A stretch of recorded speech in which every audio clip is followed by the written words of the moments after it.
istijmar, kertas tisu, bukan bukan kertas 100 ribuan, itu nggak boleh karena itu berharga. Namun para ulama mengatakan bahwa sebaiknya selain batu atau benda yang memenuhi kriteria, gunakan juga air agar istinja itu menjadi sempurna dan bersih. Jadi pakai 2.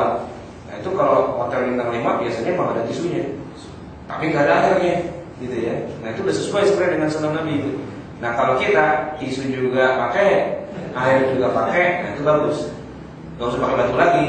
Kalau mau pakai sunnah Nabi yang asli di zaman dulu, emang kamar mandi sampai ini kita bikin material buat apaan? Ini sunnah Nabi, ini material, kolar, barang warid gitu. Baik, sampai di sini mungkin ada pertanyaan, silakan terkait dengan masalah istinja, istijmar, istibra dan ya yang terkait dengan itulah. Ya, istibra kalau di sini kan berikan menunggu sampai kering. Ya. Kalau ada suka di dehem tuh, kalau di sini mah istibra juga. Iya, dehem itu salah satu cara untuk beristibra. Bukan dehem sebenarnya, ngeden gitu. Ngedennya gitu. Dehem kan gitu kan enggak keluar juga, cuma aham doang gitu. Ngapain aham gitu. Dalam toilet dehem gitu. Dia berdehem itu maksudnya dia ngeden gitu. Dia ngeden itu artinya dia usahakan agar keluar. Kalau makanya orang mandiin jenazah itu kan memang ditekan gitu kan, biar keluar. Nah kalau mau bisa kita tekan, Nanti kalau mau nggak bisa ya tungguin lah, ntar juga tiris lama-lama atau ngeden di situ. Istibratornya ya bikin jadi dia habis lah gitu. Tekniknya terserah, mau berdehem, mau ditungguin, mau dia ngeden, mau gimana terserah. Tapi intinya istibra itu tiris. Ya, jangan sampai nanti habis udah istinja ternyata masih keluar juga. Ya, ada lagi sekarang. Di baca koran, buang air besar. Ya kalau koran sih sebenarnya nggak ada masalah. Artinya bukan sesuatu yang secara eksplisit disebutkan. Artinya para ulama tidak menyebutkan tidak boleh baca koran. Karena di zaman dulu juga nggak ada koran kan. Di zaman Nabi atau di zaman para ulama ketika menulis ini juga nggak ada koran. Artinya bukannya berarti tidak boleh, tapi kalau masuk dalam bab istilahnya dalam bab adab gitu ya. Tergantung. Kalau korannya tergantung isi tulisannya. Kalau isi tulisannya adalah sesuatu yang baik, misalnya korannya isinya tentang koran Republika, ada mimbar Jumatnya dan sebagainya, itu kan ada yang baik-baiknya, nah, itu nggak boleh. Tapi kalau korannya cuma iklan apa gitu misalnya dan sebagainya, pada dasarnya memang tidak ada larangan yang menyebutkan tidak boleh membaca. Jadi membaca itu bukan larangan ketika sedang sedang di dalam buang air. Kalau kita masuk ke kawat toiletnya, nah itu banyak tulisan di situ. Masa kita nggak boleh baca? Boleh kan? Ini maksudnya apa? Kan ada tulisan-tulisan. Jadi tidak ada larangan yang secara eksplisit bahwa sedang buang hajat nggak boleh membaca. Gitu. Itu nggak ada larangan secara khusus gitu ya. Yang tidak boleh adalah membawa tulisan Allah misalnya yang baik-baik gitu. Maka baca koran kalau tergantung isi korannya. Kalau isi korannya adalah sesuatu yang mulia, yang baik dan sebagainya itu tidak boleh. Tapi kalau isinya cuma katakanlah tulisan Cina, bisa baca orang Cina. Artinya bukan membacanya itu nggak masalah, tapi yang dibacanya itu yang jadi bahan pertimbangan. Ya, silakan. Ya, kan ada Quran 30 juz. Iya. Kalau kita bawa gini, yang namanya handphone itu, misalnya ada ayat Qurannya ya, ada ayat Quran, dia tergantung. Kalau layarnya itu ada tulisan Qurannya, ada tulisan Allah Muhammad, ada kaligrafinya, nah itu nggak boleh. Tapi kalau layarnya nggak kita nyalain, ya, artinya dia kan mungkin sebentar nih, ntar dia mati gitu ya, layarnya ketutup. Nah, kan berarti tidak ada tulisannya. Dia adanya di dalam memori, ya, di dalam memori, tidak tampil. Kalau dijamin dia tidak tampil, nggak masalah. Yang jadi masalah itu kalau dia tampilnya itu. Sebab di dalam kepala kita, di otak kita, ya ada memori juga Al-Quran. Ya. Nah, apakah kalau kita mau masuk WC kepala kita taruh dulu di luar? Nggak mungkin. ya kan? Nggak bisa. Handphone juga begitu. Kalau handphone dalam rumah ngapain masuk WC bawa handphone? Tapi kalau di tempat umum, handphone kita taruh di luar hilang, gitu kan? Nah handphone kan kita kantongin, ya, kita masukin ini. Yang penting jangan ditampilin Qurannya, jangan ditampilin gambarnya, tulisannya dan sebagainya. Nah, dia tersimpan di dalam memori. Nah itu sama kasusnya dengan di dalam kepala kita tuh ada memori hafalan Quran, bacaan Quran dan sebagainya. Kita masuk boleh, yang penting mulut kita jangan ngebunyiin bacaan Quran. Nah, itu sama juga dengan menampilkan di handphone itu sesuatu yang sifatnya ada di dalam memorinya. Jadi kalau dia tersimpan di dalam memori nggak masalah. Oke, ada lagi? Ya. Kalau lupa, masa nyebut astagfirullah? Ya, namanya orang lupa. Gak apa-apa. Hubungan suami istri siang hari Ramadan aja kalau lupa gak apa-apa. Masa cuma astagfirullah aja yang dosa? Gak apa-apa. Karena lupa itu sesuatu yang perlu juga disyukuri. Ya Allah, sering-seringlah lupa. Gak apa-apa. Jadi banyak halalnya itu. Ya kalau lupa, orang lupa gak bisa disalahin gitu. Cuman kalau pura-pura lupa, nah itu yang salah. Pura-pura aja dia gak boleh. Nah, pura-pura aja gak boleh. Kalau dia lupa makan di siang hari bulan Ramadan, lupa nambah, udah 2 piring, nambah lagi, oh belum tambahin apa kolaknya apa segala macam, udah kenyang gitu kan? Iya, hari pertama Ramadan nih, alhamdulillah lupa, nggak salah. Lagi lupa.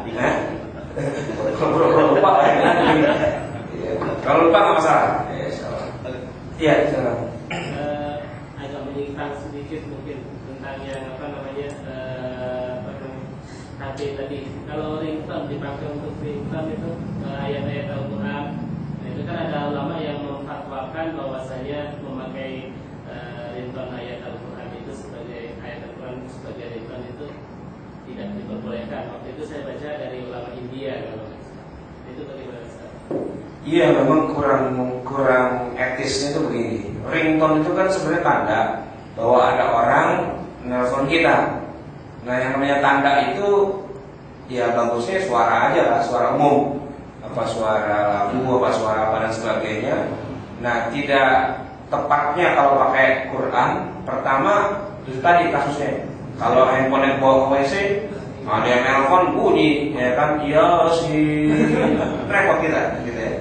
Yang kedua, kalau lo nggak di dalam WC, begitu ada yang nelfon kan kita angkat, ayatnya belum selesai. Baru ya angkat halo gitu. Kan itu berarti memotong atau memutus bacaan Al-Quran yang belum selesai. Yang ketiga, biasanya orang memang nggak dengerin ringtone, nggak dengerin gitu. Karena ringtone fungsinya bukan buat dengerin, fungsinya cuma buat manggil, gitu kan. Padahal ayat Quran bunyinya adalah fa-idza quri'al Quran fastami'u lahu wa ansitu. Kalau dibacakan pada Al-Quran maka fastami'u lahu, dengarkan dan ansitu, diam. Nah kalau ada orang nelfon kita bacaan Quran, kita dengerin aja gitu sampai habis. Kata orang, gua nelfon kagak diangkat-angkat gitu. Ya, karena ringtone bacaan Quran, orangnya orang baik, orang soleh, Quran dengerin dulu, nggak diangkat-angkat, orangnya kesel. Nah jadi ada beberapa alasan yang membuat ringtone bacaan Quran itu kurang tepat untuk dijadikan ayat Quran sebagai ringtone. Sebenarnya yang kurang tepat juga adalah menjelang sholat 5 waktu disetelin ayat Quran. Itu juga sebenarnya kurang tepat. Kenapa? Karena baik yang nyetelin sama yang disetelin sama-sama gak mendengarin. Bilalnya atau muazzinnya kadang-kadang dia tugas gitu ya, setengah jam sebelum waktu sholat dia datang ke masjid, nyalain tip, nyalain speaker, tip sama mikrofon berduaan tuh ada ke depan. Nah yang nyalain pulang, dia kagak dengerin gitu kan. Nah orang di sekitarnya juga nggak dengerin juga gitu. Nah itu sebenarnya makruh. Ya kalau mau yang baca orang beneran gitu ya. Dan di situ ada orang yang hadir, boleh silakan, itu afdol. Seperti di Masjid Al-Husain di Mesir itu. Ya beberapa menit menjelang masuknya waktu sholat azan, itu memang ada bacaan Quran. Tapi bacaan Qurannya bukan kaset. Bacaan Qurannya memang imam masjid itu dia baca Quran. Dan ada yang dengerin. Jadi sebelum masuk waktu azan kira-kira 15 menit gitu ya, itu orang udah pada baris, udah pada ngumpul, dan semuanya duduk di situ dengerin bacaan Quran si imam, si qari'nya ini, sampai kira-kira masuk waktu azan, sholat. Itu gaya di Mesir seperti itu. Orang Indonesia yang pada kamu sering melihat, cakep juga ya kalau menjelang azan ada baca Quran. Cuman nggak ada yang bisa baca Quran. Setel aja kaset, gitu kan?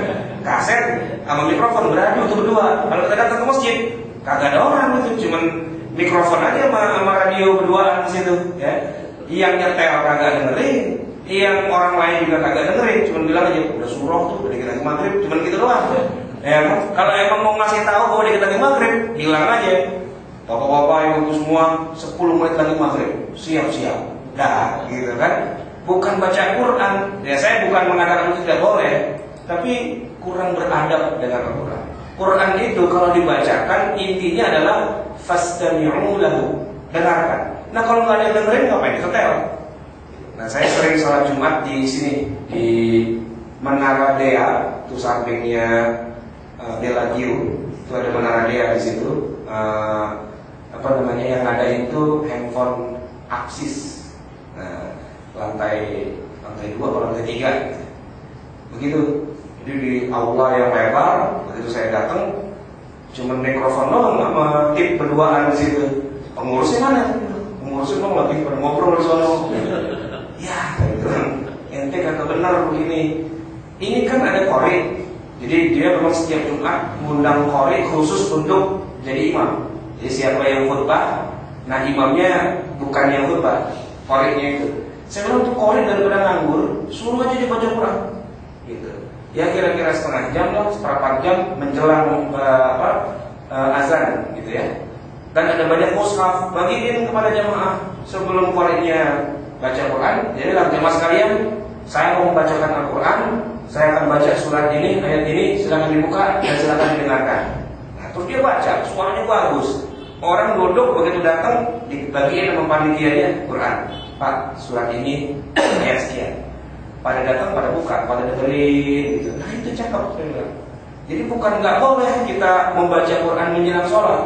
Cuman yang salah atau yang keliru adalah mikrofon sama radio disuruh berduaan dia bunyi. Nah pengurusnya pada kemana? Yang dengerin nggak dengerin juga, sambil nunggu itu kaset bunyi, yang lain pada ngobrol aja atau baca buku, baca apa dan sebagainya. Itu tidak beradab pada Al-Quran. Gitu. Bukannya nggak boleh, tapi nggak beradab. Yang nggak beradab. Adab kita pada Quran, kalau dibacakan Quran, fastami'u lahu wa ansitu. Nah kalau masyarakatnya, khalayaknya, hadirinnya emang pada nggak pengen dengan Quran, matiin aja. Kenapa mesti dinyalain? Gitu. Karena Quran itu bukan buat musik pengiring, beda. Kalau kita di restoran, masuk restoran Sunda, ada degungnya, nandong. Nah itu nggak apa-apa, namanya juga musik pengiring, kan gitu ya, di restoran atau di tempat makan atau di mana di pesta. Tapi Quran nggak boleh dijadikan sebagai musik pengiring. Kita ngobrol Quran bunyi, itu keliru. Gitu. Nah maka kalau emang mau daripada sepi, ya kalau mau sepi mah bakar rumah aja rame. Gitu. Kalau daripada sepi bakar rumah aja rame gitu, ya kan? Nah mendingan dia baca apalah yang lain, sesuatu yang lain yang bukan Quran. Entah itu nasihat, entah itu syair, entah itu apa dan sebagainya. Tapi kalau mau Quran, bagusnya yang baca adalah imamnya.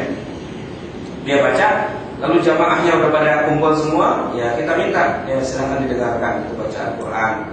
Syukur-syukur, mungkin kalau memang hadirinnya masih kurang paham dengan maknanya, lalu dikasih makna sedikit-sedikit, nggak apa-apa. Nah itu adalah majelis zikir, di mana orang yang datang di situ membaca Al-Quran atau mendengarkannya itu pahalanya besar. Tapi kalau yang bunyi kaset dan yang ada di situ pada nggak dengerin, pada nggak apa dan sebagainya, itu ghairul mu'addab amal Al-Quran, tidak punya adab di depan Al-Quran. Bukan menghormati Al-Quran, malah menghina